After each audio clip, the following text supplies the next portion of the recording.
Hola, this is KG. You are now watching Podcast and Vibe with KG Varsity Edition. Today we have our guest here, Nomcebo Kumalo. Okay, Nomcebo, can you please tell us more about yourself? Firstly, hi guys. Hi. Basically, I am Nomcebo Lizzie Kumalo and I am doing my second year in informatics. And I'm a peer facilitator and working under the Student Governance and Leadership Department. And I'm fun. I'm very serious at times. I'm very talkative at times. And yeah. Okay, so Nomcebo, you are second year student. So can you please tell us over which course are you studying and why did you choose that course? Because there are many courses more TUT, like you had many choices, or then why you choose that course you choose to study here at TUT? Okay, so I am doing informatics. It's under the ICT faculty, information and communication technology, whatever. So I chose the course. Well, I wanted to do IT. And then I was told, you know what, since I did economics and most of my subjects that I did in high school were based on analysis. Right. So I was like, you know what, let me just give this thing a try. And because I'm passionate about this department and I'm interested to know what's happening, like regardless of this institution and outside. So I was like, you know what, let me just analyze things and study businesses and how they work, and also the people as well, because this course, it's like the communication between me and the customer and the programmer. So I'm the medium of communication. So I have to analyze what the person wants or the customer wants before submitting it to the programmers. So yeah. Wow, that's wonderful. Okay, so because South Africa, we have many universities, University of Technologies and colleges. Like out of all these universities, why did you choose to study TUT? All of the universities, why TUT? Firstly, I'm not so far away from home. I like being at home. Okay. Two, I feel that it's one of the best universities when it comes to the ICT faculty. Yeah, that's so true. It's not only based on like theology and theory and stuff, but it's based on the practicals as well. So instead of just us only learning the theory part, we can just do the practical part as well. So you get the best of both worlds. Okay. So let's say to someone who's watching at home, let's say a grade 12 learner or someone who's on their gap year. So if they want to study this thing, informatics, yeah. So what is required, or what are the requirements to study informatics here at TUT? The requirements are, I think you must get 60% and above for mathematical literacy. Okay. And then I think it's 50 or 40 for pure maths. And then you must also get good marks in English, and you must also get another additional languages, because it's important to know all languages. Yeah, that's true. And then also just try do other things before coming here, so that you get a background knowledge of the programming languages that you're gonna do. Okay. Yeah. Okay, so many people are saying many courses of ICT are very difficult, like IT, computer science, and informatics. So now, what are the difficulties are you facing with this course you're studying now? Like, because people, they say they are difficult and stuff. No, in my case, I don't believe that anything is actually difficult. It's rather challenging, because now you're learning something that you've never learned before. Like I said, I did most of my subjects were like commerce or something else. So we never did something practical at school, whether computers or whatever. Yeah. So it's not difficult, but then it needs you to constantly study and constantly be updated with your work. Yeah. And commit to your work, to your studies. Yes, commitment. Okay. So yeah, I think that's it. But then it's not difficult. It just needs studying and constantly practicing. Okay, so mention something like you are a second year student. So last year, which means you are a first year. Yep. So as a first year student, what did you expect to find here in university, or like what are the new things that you have learned? Not like school things, like general things that you have learned since you came to this institution or to this environment. Okay, first things first, I came later than everybody. So I became a new one and everybody was already used to each other. So it was kind of difficult to adjust to like people and getting to know them because now we are not on the same level of knowledge or getting to know the place and whatever. So Yeah. it was challenging because I lived in another campus. I wasn't living here. So now I had to get used to the people here so that everything is just accessible and easy. So I had to learn how to communicate with not just the students, but people from the office as well so that they can help me. And it was difficult. But then with the people that I met, Made it was very easy. Yeah, they made it very easy. But it's not easy being here. It's not nice. I'm gonna people say I'm a first year student. I have the freedom I want. No parents, no supervision of uncles, parents. No, This like is where things go wrong. Because now, but other things like you have your own freedom. So it's supposed to be nice. Come back, whatever you want, do whatever you can, like everything. freedom is nice, but then you must learn to know how to manage it.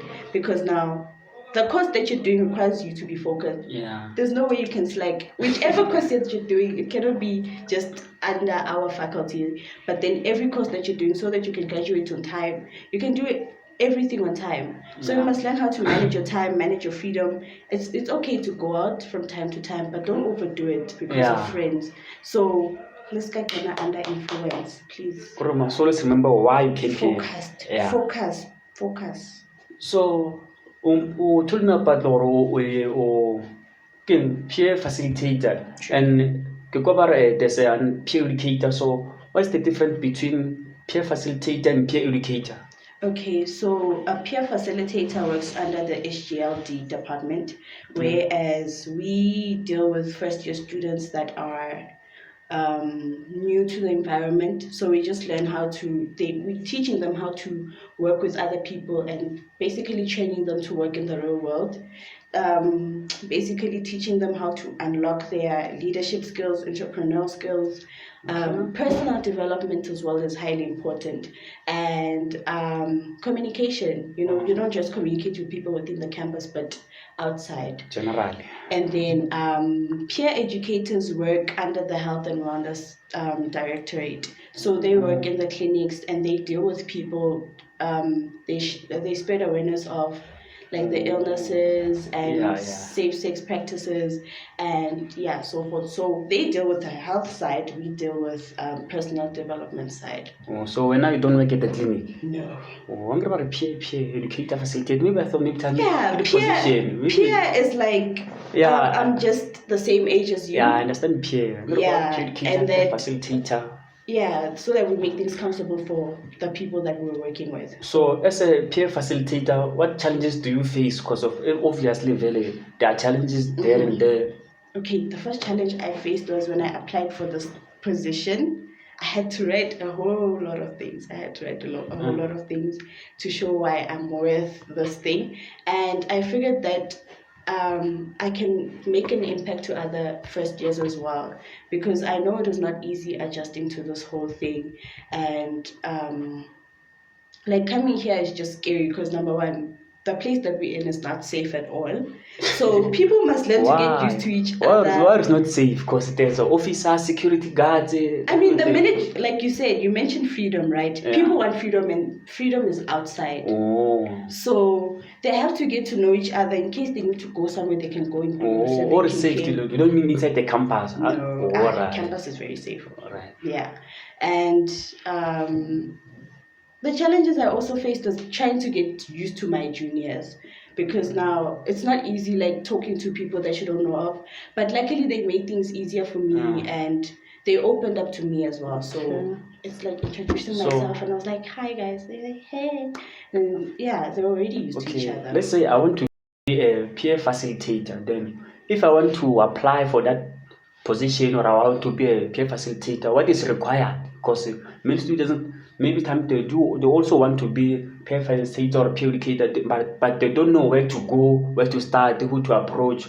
Okay, so being a peer facilitator, you first have to be a top junior before becoming a peer facilitator. So being a top junior requires you to be in the first year, and then we have to recruit you. Or a top junior. What do you mean by that, or top junior? Top junior is like what I mentioned first is like my job and helping other people to become like me.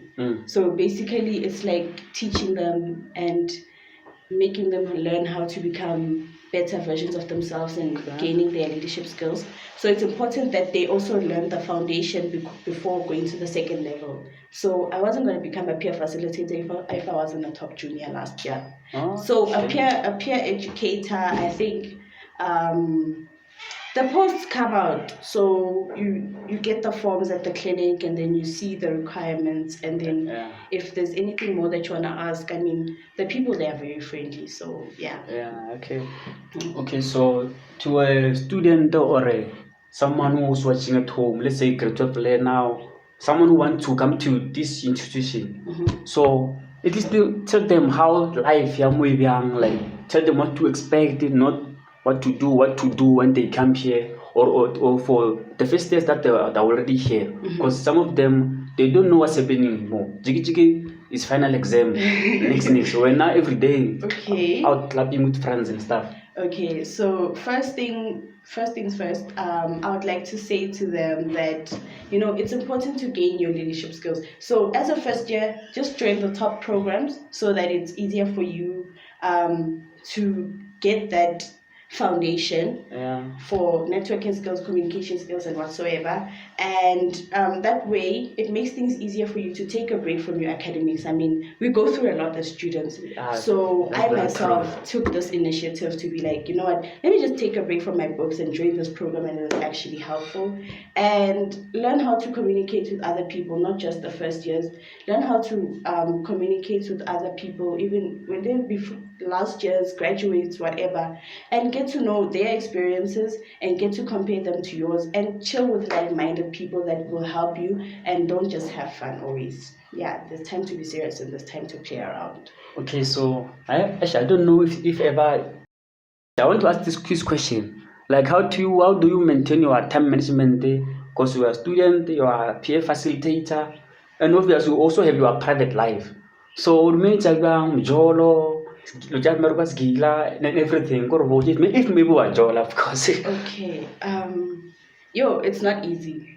It's not easy because now everybody wants a piece of you. Exactly. So I have friends that supported me throughout, and I'm grateful that I met them. I mean, man. So they helped me. Basically, they were my foundation and made me the person that I am. I mean, if it wasn't for them, I wouldn't have joined those top programs, and I wouldn't be a peer facilitator today. So shout out to them. And learn how to talk with other people. Yes. Also, balancing this life, it's not easy. Like every day I have to do something different. Every day I have to organize something. Every day I have to help people. Every day I have to make sure that my life and my friend's life and my junior's life is also perfect. So I mean, stay calm always, you know. Emotional intelligence is key when it comes to time management. There's always time for everything. I mean, we have 24 hours in a day. Yeah, still have 24 hours. That 24 hours, maybe let's say 3 hours, for classes, or 2 hours. I don't know your time schedule. But all I can say is, regardless of whatever, I put my academics first. Okay, so no, I want to see you. Can I come and see you, Ryman? No, I'm still busy. If I'm busy, I'm busy. If I'm busy, I'm busy. Will see you some other time. And they have to understand, because why this thing will benefit not only me, but the people that I'm helping as well. Because so, not like for you. If the person lacks understanding, Mario. Okay, so let's say to learners or student, first year, like too much of first year student, because second year from there, they already have the knowledge or everything, they already adapted. There are students who are struggling to adapt or adjust to this environment. First of all, first year, it's very difficult to make friends. Like it's very difficult to be you. Most of the first years, they always in their rooms. Hence is why we try to make people to join such programs and engage with other people. Because now it's not only about knowing people is not only about communicating with other people, but learning to be comfortable in your own area and learning how to shine. Because there's a reason why these lecturers give us group assignments and stuff. It's not always easy. Yeah. Excuse me, guaranteed, because I was also one person that always stayed in my room before like getting to know my friends and stuff. So try going out there. I think it's important to start with other first years on the very first day that everybody comes. Yeah. Like attend your orientations, because that is where you build your connections and that is where you get to know people. I didn't get that experience, but then I'm glad that I didn't, because now I met people that are like-minded like me. So get to know people from then, not only just because now, and learn to know the difference of what people want from you. Because you cannot just give, but then you must also like learn how to control yourself and learn how to be emotionally intelligent as well. And another thing like most of the first years face, like is how they manage their money. Like so many students like they spend their money on clothes, on clubbing, then they neglect to buy food, these necessities or what. They start by buying clothes because that pressure of it. I mean, I went to university, I must dress nice and stuff. That many students are struggling with that. Like what advice can you give to them? Like how to manage their finances? I mean, according to what I've seen or what I've heard, we have people that help us with managing our school life and personal life and financial life. So we get webinars, we get expos, we get talks, motivational series, and all those things. So it's important that everybody participates in those things, because that is where you learn how to manage your time, manage your finances. And not everything is about clothes, guys. What you're here for is your academics. So it doesn't matter that you look. I basically what I've seen here, nobody cares how you look or how you dress. Yeah. But then they're not even watching you. They don't care whether they don't care. Like exactly. People mind their own business. So what do we do? Like they don't care. Exactly. Yeah. So just learn how to, tell your things, man. Yeah. Okay. Learn how to manage your money. So I could say a grade 12 learner who is watching at home, or someone who wants to come here next year. So what advice can you give them? Because as of maybe next year, they already accepted, they want to come to university. What advice can you give to them? Attend your orientation. It's very important. And join your talk programs and stay cool, calm, and collected. I mean, that is where you meet people that are like you, and that is where you get to have fun. Have fun in every possible way, even in your academics. Have fun. Yeah. Okay, Nomcebo Khumalo. Okay, thanks for coming today. Thank you for having me. Yeah. Okay, and then guys, don't forget to subscribe and hit that like button. Ciao, Bafetu, Tango.